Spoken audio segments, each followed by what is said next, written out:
Romanos 5, 18 al 21. Dice así: así que, como por la transgresión de uno vino la condenación a todos los hombres, de la misma manera, por la justicia de uno vino a todos los hombres la justificación de vida. Porque así como por la desobediencia de un hombre, los muchos fueron constituidos pecadores, así también por la obediencia de uno los muchos serán constituidos justos. Pero la ley se introdujo para que el pecado abundase, mas cuando el pecado abundó, sobreabundó la gracia, para que así como el pecado reinó para muerte, así también la gracia reine por la justicia para vida eterna mediante Jesucristo, Señor nuestro. Este pasaje, junto con los versículos que veníamos estudiando los últimos 2 domingos, del 12 al 17, podemos considerar la porción más difícil de entender de toda esta carta a los romanos. Porque así como se habrán dado cuenta cuando leímos, parece todo muy complejo lo que está exponiendo ahí. Y de hecho, por más que echemos luz sobre este pasaje, así como ya lo hemos hecho por 2 domingos, probablemente no lleguemos a entender a profundidad todas las verdades que contiene este pasaje. ¿Por qué? Porque nosotros tratamos de entenderlo con nuestra mente humana limitada. Ocurre que cuando leemos algo, especialmente la Biblia, procuramos de entenderla o de interpretarla conforme a nuestro punto de vista. Aceptamos aquello lo que mundialmente se enseña, muchas veces lo que viene del mundo, del ámbito inconverso, y creemos cosas que los científicos respaldan. Sin embargo, en este pasaje nos habla de 2 eventos diferentes y gravitantes en la historia de la humanidad, pero vistos desde la perspectiva de Dios, no desde nuestra perspectiva. Y no se trata de la extinción de los dinosaurios, no se trata de grandes cataclismos, ni de nada parecido. ¿Por qué? Porque nada de eso es relevante delante de nuestro Dios. Pensemos, Él creó todo, el universo, la tierra, todo Él creó. No es relevante para Él. Él lo sostiene, el universo más remoto, Él lo sostiene, lo gobierna. Todo lo que ocurre en Él no le sorprende para nada, porque Él luego hace para que sucedan las cosas. Les invito entonces, por eso que mentalmente nos traslademos a otro escenario. Todos ya habrán visto alguna vez una película, ¿verdad? Bueno, en las películas suelen enfocar una escena con una cámara, pero de repente trasladan a otra cámara y se ve la misma escena desde otra óptica. Hagamos lo mismo. Trasladémonos mentalmente a cómo Dios ve la historia de la humanidad. Porque si somos sus hijos, por supuesto vamos a tratar de ver las cosas como Dios las ve y no como nosotros las vemos. Entonces, delante de Dios, desde la perspectiva de Dios, hay 2 sucesos muy importantes. Uno es la desobediencia de Adán y el segundo es la obediencia de Cristo. Repasemos en primer lugar la desobediencia de Adán. Vemos que Dios había creado al hombre, o sea, a Adán, a su propia imagen. Dice en Génesis 1:27, y creó Dios al hombre a su imagen, a imagen de Dios lo creó, varón y hembra los creó. Esto no es un detalle menor. Nada en todo el universo, excepto el hombre, fue creado a la imagen de Dios. Ningún animal ni otra cosa creada gozó de tanto privilegio. Incluso el hombre fue hecho solo un poco menor que los ángeles. Salmo 8:5 dice: le has hecho poco menor que los ángeles y lo coronaste de gloria y de honra. Le hiciste señorear sobre las obras de tus manos, todo lo pusiste debajo de sus pies. Después de crear todo lo que existe, Dios crea al hombre a su imagen, lo pone como encargado sobre todo lo creado. Le concede el privilegio de ser el administrador de su creación, o como solemos decir, el hombre de confianza. Bueno, había un solo hombre, pero entienden el término. Sin embargo, con todo esto, considerando todo esto, el hombre falló. Adán, el primer hombre creado, falló. Y falló así como tú y yo hubiéramos hecho también, hubiéramos fallado. Desobedeció la orden de Dios. Él le había prohibido una sola cosa: no comer del árbol del bien y del mal. Pero desobedeció. Este hecho singular, esa una sola desobediencia, trajo consecuencias drásticas para Adán y para toda la humanidad. Porque Dios, que es justo, cumplió con lo que había prometido y lo que le había anunciado a Adán. Y dice que después de esto, según Génesis 7, fueron abiertos los ojos de ambos, Adán y Eva. A partir de ahí, ya nada volvió a ser igual. De hablar libremente con Dios, sin temor a nada, Adán y Eva empezaron a tener miedo de Dios. Se escondieron de Él. Esto me llamó fuertemente la atención, porque ese comportamiento que tuvieron ambos ilustra de una manera clara el efecto de todo y cada uno de los pecados. El creyente que peca automáticamente se aleja de Dios. Empieza a flaquear con la lectura bíblica, no ora como antes, se vuelve inconstante en la congregación y si tiene un ministerio, lo empieza a descuidar.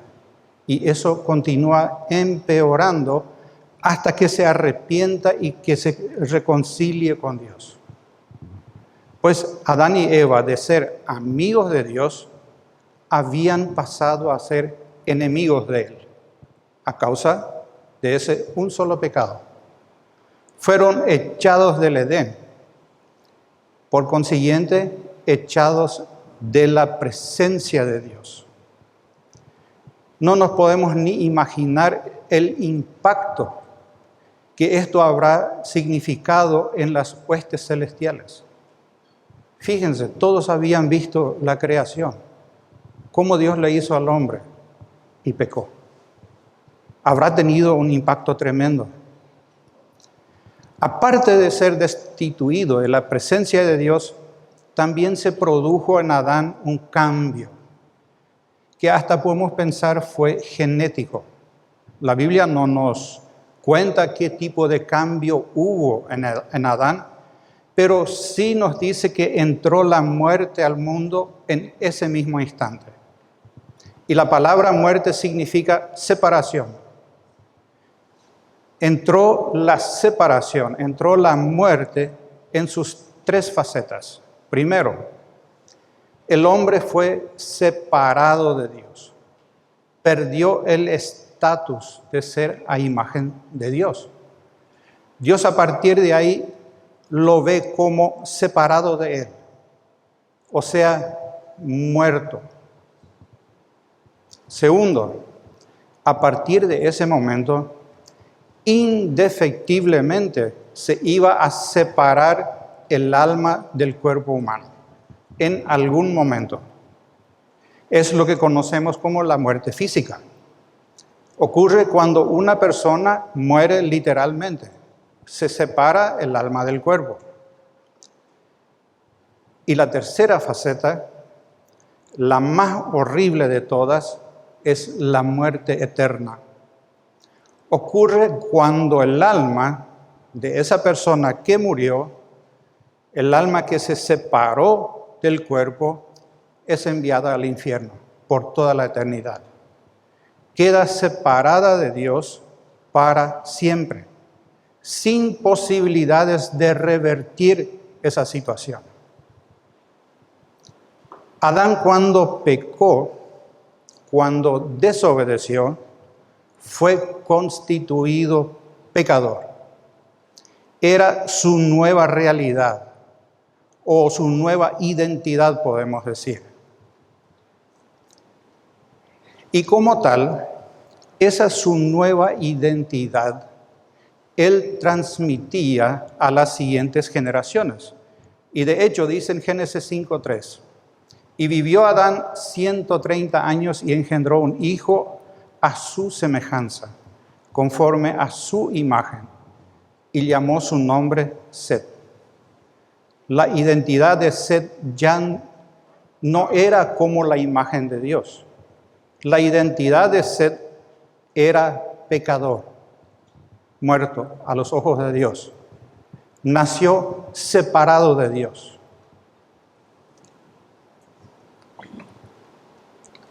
Adán ya no pudo engendrar un hijo a la imagen de Dios, sino engendró un hijo a su propia imagen y semejanza. El hijo de Adán ya llevaba los genes del pecado dentro de él, y así sucesivamente hasta el día de hoy. Y a medida que pasa el tiempo, el cuerpo humano se corrompe cada vez más a causa del pecado. El cuerpo de los hombres se va debilitando. Adán, por ejemplo, vivió 930 años. Pues esa fortaleza, esa salud para vivir tantos años, hoy ya no existe. El hombre vive en promedio 70 años, algunos más, otros menos. Es todo. Pero vayamos al segundo evento gravitante, a los ojos de Dios, mirando desde su punto de vista. Y es la obediencia de Cristo. Si nuevamente nos trasladamos a su presencia, vagamente podremos dimensionar el impacto que habrá tenido este hecho en el cielo. Pensar que el Hijo de Dios, aquel que estuvo con Él desde el principio, aquel mediante quien fueron creadas todas las cosas, pensar que Él tenga que venir a este mundo para asumir personalmente las consecuencias que hizo Adán, asumir el castigo de lo que había ocasionado Adán, es tremendo. Es tremendo. Y de hecho el cielo estalló en júbilo en ese momento. Dios proveía una oportunidad para restaurar al hombre a su estado original. Dice en Lucas 2, 13, 14, y va relatando el momento cuando el ángel hablaba a los pastores en la noche del nacimiento de Jesús. Dice que y repentinamente apareció con el ángel una multitud de huestes celestiales que alababan a Dios y decían: gloria a Dios en las alturas y en la tierra paz, buena voluntad para con los hombres.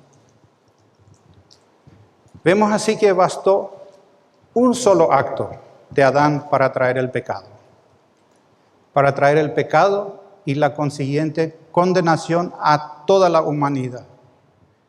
Y bastó un solo acto de Cristo, el sacrificio en la cruz, para poner nuevamente a disposición de la humanidad el medio para salvarse del castigo por el pecado.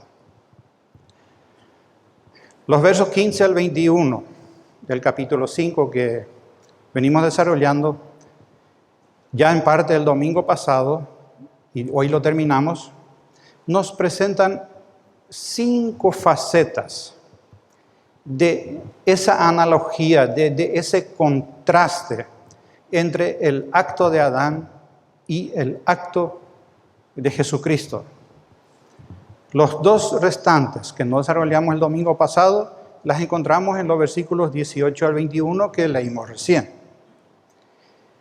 Y lo que nos proponen estos versículos es que nos detengamos por un momento a meditar en nuestro Salvador y Redentor, en lo indescriptible que es su acto de suprema obediencia que trajo nuevamente vida para los que creen. Nos invita entonces a contemplar a Cristo y el reino de la vida. Veamos entonces en qué se diferencia ese acto de Adán que describimos recién con el acto de Cristo. Pues se contrastan en la efectividad de cada uno, lo tenemos en el versículo 15.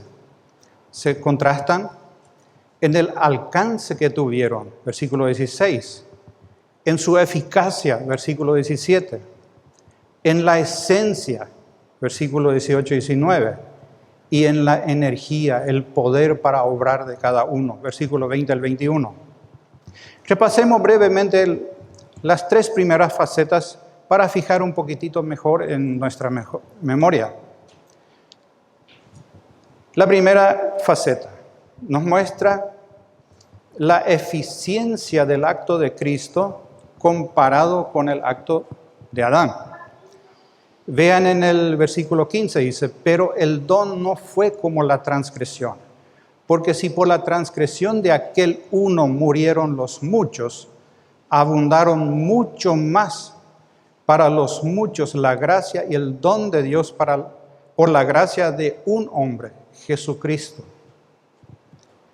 Si el acto de desobediencia de Adán, que fue devastador para la humanidad, trajo muerte para todos, el acto de Cristo fue mucho más efectivo. Jesucristo no solamente restaura al hombre para tener nuevamente vida espiritual, sino que le da la vida misma. La muerte que trajo Adán es algo estático, vacío, triste. Perfectamente lo percibimos cuando observamos un cadáver. Por el contrario, la vida que trajo Cristo es completamente diferente. Es activa, plena, trae alegría. Donde hay vida, puede abundar más vida. La vida que da Cristo es tan eficiente que puede romper y revertir el poder del pecado y la muerte. Pero por el contrario, el pecado y la muerte no pueden romper el poder de Cristo.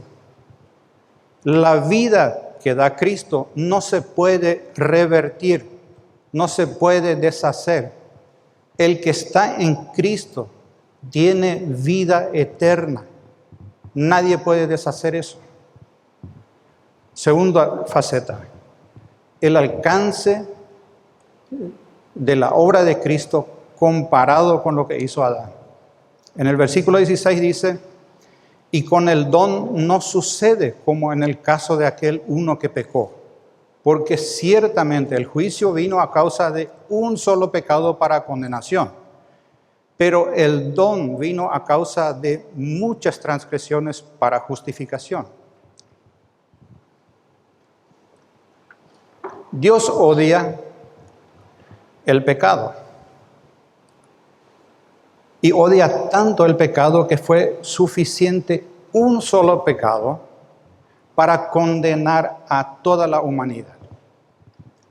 Y eso no porque el pecado de Adán haya sido más grave que otros pecados, sino porque el pecado de Adán fue pecado. Fue pecado. Cualquier otro pecado que pudiera haber cometido hubiese tenido el mismo efecto. Cualquier pecado que tú y yo cometemos tiene el mismo potencial que el pecado de Adán. Cualquier pecado que tú y yo cometemos tiene el potencial de condenar a toda la humanidad. Pensemos en eso. Todo pecado resulta tan grave como el pecado de Adán. Pensar en esto nos va a ayudar a dimensionar correctamente nuestros pecados y quizás nos va a ayudar a no cometerlos. Por eso resulta tan sorprendente el amor de Dios por este mundo. Él no solamente redimió un solo pecado de un solo hombre, no, sino que alcanzó a toda la humanidad. Jesucristo redimió los pecados de todos aquellos que creen en Él. Tal como dice en 2 Corintios 5:19. Dios estaba en Cristo reconciliando consigo al mundo, no tomándoles en cuenta a los hombres sus pecados. Esto hace que el alcance del acto de Cristo sea infinitamente superior a lo que Adán hizo. Y la tercera faceta habla de la eficacia del acto de Cristo comparado con lo de Adán. 5:17 dice, pues si por la transgresión de uno solo reinó la muerte, mucho más reinarán en vida por uno solo, Jesucristo, los que reciben la abundancia de la gracia y el don de la justicia. Tenemos que entender que el acto de Adán, el pecado de Adán, no fue premeditado. ¿A qué me refiero? Pues Adán y Eva no pecaron porque querían morir. No, todo lo contrario. Ellos creyeron la mentira de Satanás. Pecaron porque querían ser como Dios, no porque querían morir. Sin embargo, el resultado que obtuvieron fue totalmente lo contrario. Dejaron de ser como Dios, fueron engañados. Pero con el acto de Cristo ocurre lo contrario. Su acto produjo exactamente el resultado que Él se había propuesto. Jesucristo trajo vida y abundante vida para los que creen. Eso se había propuesto. Y una de las características de esa vida es el poder sobre el pecado. La naturaleza del creyente ya no es el pecado. El creyente ahora puede luchar contra el pecado y obtener victoria sobre él. Bueno, estas tres facetas vimos el domingo pasado sobre el contraste del acto de Cristo comparado con el acto de Adán. Hoy vamos a analizar entonces las últimas dos facetas que expone nuestro pasaje, versículos 18 al 21. Y vemos en la cuarta faceta la esencia misma del acto de Cristo comparado con la esencia del acto de Adán. Dice versículos 18 y 19, así que, como por la transgresión de uno vino la condenación a todos los hombres, de la misma manera, por la justicia de uno vino a todos los hombres la justificación de vida. Porque así como por la desobediencia de un hombre los muchos fueron constituidos pecadores, así también por la obediencia de uno los muchos serán constituidos justos. El versículo 18 tenemos que leer con sumo cuidado. ¿Por qué digo eso? Si se fijan, van a ver que aparece dos veces la expresión todos los hombres. La primera vez dice, vino la condenación a todos los hombres. Y después dice, vino a todos los hombres la justificación de vida. Miren, aunque son las mismas palabras, aquí no transmiten el mismo significado. Sin embargo, a lo largo de la historia de la Iglesia, muchos le han dado el mismo sentido a las dos expresiones. Muchos usan el versículo para afirmar que todos los hombres se van a salvar. Miren, inclusive escuché decir al Papa Francisco que todos somos hijos de Dios. Esto no es así. Esto es falso. Porque la primera vez que utiliza la expresión todos los hombres se refiere literalmente a toda la humanidad. Sin embargo, la segunda vez que utiliza el término todos los hombres se refiere exclusivamente a aquellos que creen en Jesucristo. Esto se desprende claramente si contrastamos el versículo con otros pasajes de la Escritura y mismo con versículos dentro de esta epístola. Y ahí podemos aprender una lección. Nunca debemos construir ninguna afirmación teológica basada en un solo versículo. Siempre cada versículo debe ir en concordancia con toda la Escritura. Resulta tal como dijo un conocido anciano ya fallecido de otra iglesia donde estuvimos hace tiempo: cualquier texto utilizado fuera de contexto es un pretexto. Entonces, si sacan un solo versículo para afirmar algo, es un pretexto para afirmar aquellos que están en su corazón. Lejos de enseñar que la salvación es para toda la humanidad, lo que se conoce como el universalismo, lo que aquí se enfatiza y lo que se pretende destacar es que, por un lado, la esencia de la transgresión de Adán fue la desobediencia. Por el contrario, la esencia de la justicia de uno, como dice el versículo 18 refiriéndose a Cristo, fue la obediencia. Dios le había prohibido a Adán una sola cosa: no comer del árbol del bien y del mal. Pero desobedeció y trajo la muerte. Por el contrario, cuando Dios envió a su Hijo a sufrir y morir en la cruz, éste obedeció y trajo vida. Como podemos ver, la esencia de ambos es totalmente opuesta. Adán desobedeció, trajo muerte. Cristo obedeció y trajo vida. Y para más énfasis se aclara que todo esto se desarrolló en un marco legal. Dice que Adán y todos sus descendientes fueron constituidos pecadores. O sea, fueron legalmente declarados culpables de pecado. Había una causa jurídica que justificaba la sentencia.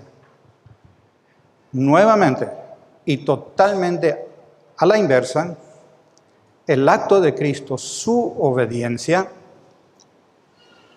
permite que todos aquellos que creen en Él sean constituidos o declarados legalmente justos o inocentes o legalmente absueltos de culpa y pena. Los que conocen algo de derecho constitucional, bueno, yo no sé mucho, pero los que conocen saben que una persona que fue hallada culpable de un delito y es condenada a cumplir un castigo, debe cumplir la condena impuesta. Y la que es declarada inocente queda libre y no puede ser más juzgada por el mismo delito. Una sola vez puede ser juzgada por un delito. Pues con Dios funciona de la misma manera. Todos somos declarados culpables de pecados y condenados. Sin embargo, Jesús vino a este mundo y se sometió a la ley de Dios sin transgredirla. Fue absolutamente obediente de manera activa y pasiva. Fue obediente de manera activa porque obedeció perfectamente a la ley de manera activa. Él hizo y cumplió todo lo que la ley ordenaba. Fue obediente de manera pasiva porque se sometió al castigo de la ley y al castigo más riguroso y horrible de la misma ley. Esta obediencia de uno, como dice en nuestro pasaje, Jesucristo, ahora Dios puede imputar a los muchos que creen en su nombre. Pueden ser constituidos justos. Ahora Dios puede declarar legalmente justos a los creyentes, por más que todavía sigan pecando. Y esto sin dejar de ser Él mismo injusto. Él sigue siendo perfectamente justo, declarando justos a pecadores como tú y yo. Esta es una noticia maravillosa. Es la buena nueva que menciona la Biblia. Es el Evangelio de Jesucristo. Es nuestra misión anunciar esto al mundo, avisando a los hombres que son hallados culpables delante de Dios, pero pueden ser declarados inocentes. Estas dos noticias tenemos que contarle al mundo. Y la quinta faceta nos muestra el contraste entre la energía, el poder para obrar del acto de Cristo comparado con el acto de Adán.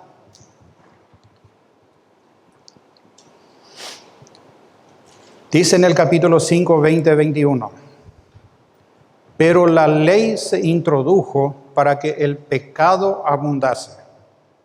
Mas cuando el pecado abundó, sobreabundó la gracia, para que así como el pecado reinó para muerte, así también la gracia reine por la justicia para vida eterna mediante Jesucristo, Señor nuestro. Si leemos el versículo 20 de manera superficial, podemos entrar en serias confusiones. Podemos sacar conclusiones erradas acerca de la intención que Dios tuvo al dar la ley. Da la impresión de que la introdujo para aumentar el pecado, cuando en realidad Él aborrece el pecado. Entonces parece contradictorio. Sin embargo, no hay nada más errado que afirmar eso. De ninguna manera Dios habría algo parecido.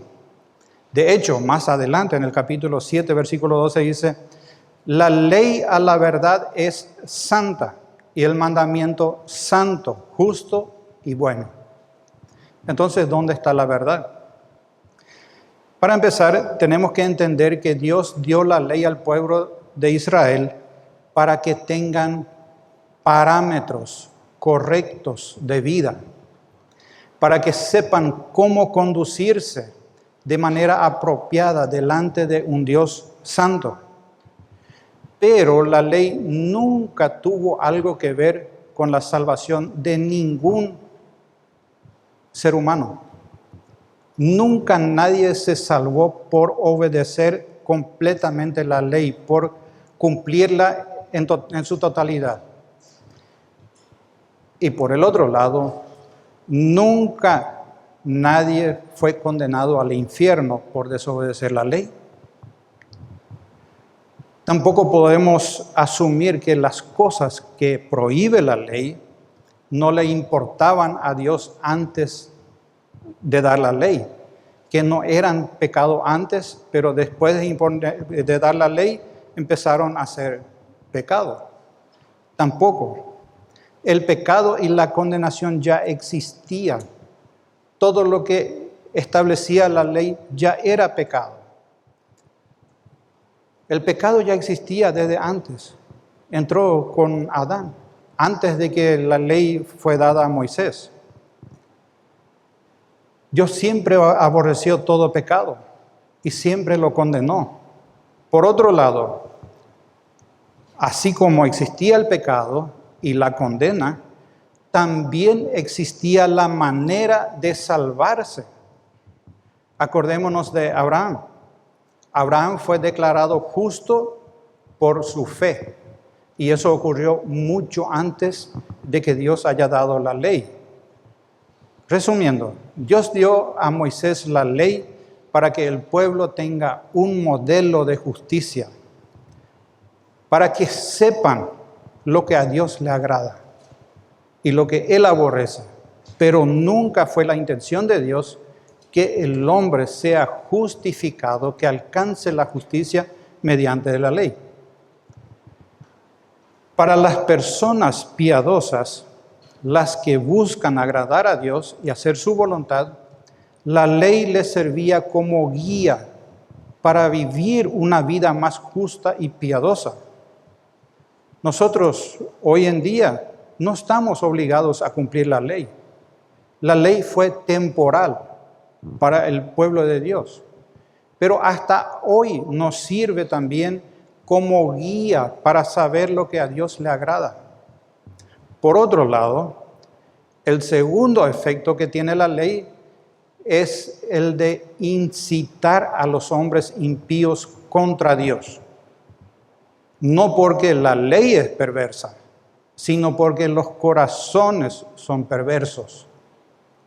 Por eso la ley provoca a ellos al resentimiento, al rechazo hacia Dios y los empuja a hacer cosas que a lo mejor no harían si no existiese la ley. Bueno, es todo un poco confuso. ¿A qué me refiero? Tomemos como ejemplo a un niño pequeño, a quien le gustan las golosinas. Si ponemos una golosina en una mesa y la tapamos para que el niño no lo vea y tampoco se lo contamos que hay una golosina ahí, va a jugar todo el día alrededor sin sentirse atraído por la golosina, que a la verdad le gusta. Pero si ponemos la golosina ahí, la tapamos y le decimos al niño, mira, acá hay una golosina debajo de esta tapa, pero vos tenés prohibido comer esa golosina. ¿Qué va a pasar? Todo el día va a jugar alrededor, sintiéndose atraído por esa golosina y va a buscar la manera de comer la golosina. O lo mismo con los mayores. Cuando vamos a un parque y vemos un cartel que prohíbe arrancar las ramas de los árboles, somos atraídos a hacerlo. Reconozcámoslo. Cuando hay un cartel que dice prohibido pisar el césped, nos pica todo pisar este césped. Cuanto más carteles hay, más tentación tenemos en nuestro camino. Me acuerdo de ciertos campamentos que tuvimos, había árboles frutales en el patio y carteles que decían prohibido arrancar las frutas. Pero esos carteles actuaban como un imán hacia los niños y los jóvenes. Era casi imposible evitar que arranquen las frutas. Bueno, ese mismo efecto tiene la ley para el impío. Pinta a cuerpo entero el estado corrompido del corazón humano. Si nos detenemos a observar el mundo, vamos a darnos cuenta que se repite lo mismo a nivel mundial en todos los ámbitos respecto a la ley de Dios. Lo que Dios aborrece, eso el hombre pretende hacer. Y no descansa hasta que logre convertirlo en ley obligatoria para todos. Solo pensemos en las diferentes ideologías que promueven modelos de vida totalmente opuestos a lo que Dios establece. La ley de Dios, o sea, sus mandamientos, entonces tienen un doble efecto. Aquellos que aman a Dios, que buscan hacer su voluntad encuentran en ella un estímulo para ser cada vez más obedientes, para ser cada vez más justos a los ojos de Dios. Mientras que las personas impías, las que no buscan agradar a Dios, encuentran en la ley un estímulo para ser desobedientes. Les empuja a hacer aquello que en realidad están luego inclinados a hacer. En ese sentido, la ley hace que abunde el pecado. Haciendo entonces un contraste entre el acto pecaminoso de Adán y el sacrificio expiatorio de Cristo, nos damos cuenta que resulta mucho más grande el acto de Cristo. Él no solamente justificó el pecado de Adán, sino también todos los pecados acumulados de aquellos que creen en Él desde Adán hasta hoy. Tal como dice el versículo 20, mas cuando el pecado abundó, sobreabundó la gracia. Pensemos en los millones y millones de pecados que abundan en el mundo. Pues la gracia de Dios es mayor aún para perdonarlos. Tal como cantamos en la última alabanza hace rato. Mis faltas son muchas, su gracia es mayor. Para que así como el pecado reinó para muerte, así también la gracia reine por la justicia para vida eterna mediante Jesucristo, Señor nuestro, dice el versículo 21. Hermanos, cuando un pecador arrepentido es declarado justo delante de Dios, cuando obtiene la salvación, ocurre algo parecido a lo que ocurrió con Adán cuando pecó, pero a la inversa. ¿Por qué digo eso? Pues Adán cuando pecó dice que fueron abiertos sus ojos. Entendió lo que había hecho. En ese mismo instante fue transferido desde la presencia de Dios al reino de la maldad y las tinieblas. Inmediatamente se sintió sucio y culpable delante de Dios. Tuvo miedo de Él, se escondió de Dios. Ahora, cuando un pecador obtiene la salvación, en ese mismo instante, Dios lo transfiere nuevamente de ese reino de maldad al reino celestial y lo inscribe en el libro de la vida. Y en ese instante también se le abren los ojos, o mejor dicho, el entendimiento. De tener miedo pasa a tener paz.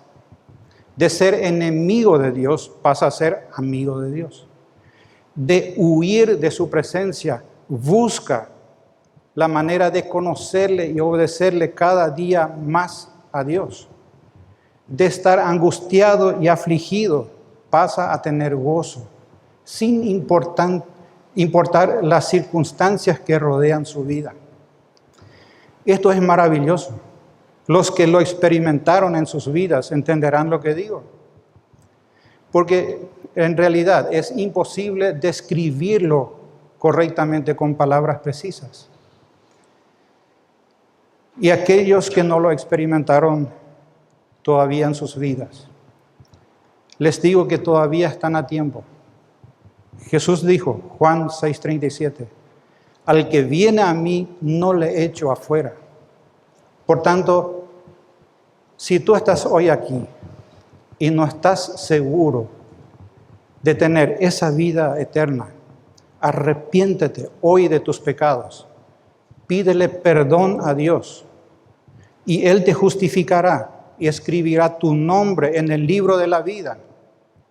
De ser declarado culpable, serás absuelto de culpa. Hoy sos declarado culpable y en el momento que tu alma se separa del cuerpo, irremediablemente vas al lugar de castigo para la eternidad. pero aún estás a tiempo, porque estás aquí, estás con vida. Aún estás a tiempo de ser absuelto de toda culpa. Experimentar el gozo de saber que los pecados no son perdonados, tener la certeza de vida eterna, es el mayor de los regalos que una persona puede recibir. Y pensemos en el contraste de lo que Adán hizo y lo que Cristo hizo. Él hizo posible que tú y yo hoy tengamos la posibilidad de que Dios nos declare inocentes, a pesar de ser pecadores. Vamos a orar. Padre, gracias te damos en esta mañana, gracias te damos por tu palabra. Gracias te damos por esa obra de nuestro Señor Jesucristo, Padre. No podemos comprender, no podemos dimensionar el alcance, no podemos comprender tamaño amor que Él tuvo por nosotros pecadores. Pero hoy te agradecemos por lo que Él hizo. Y gracias a eso hoy tenemos entrada hacia ti. Y Padre, gracias por cada uno de los presentes. Y si hoy hay alguien aquí presente que no está seguro de estar reconciliado contigo, pido que tu Santo Espíritu obre en su corazón para que pueda reconocer que es pecador, que va rumbo a cumplir el castigo que tú has prometido a aquellos que están separados de ti. Haz que pueda arrepentirse, confiar en Jesucristo y alcanzar la salvación también. Gracias, Padre. En nombre de Cristo Jesús. Amén.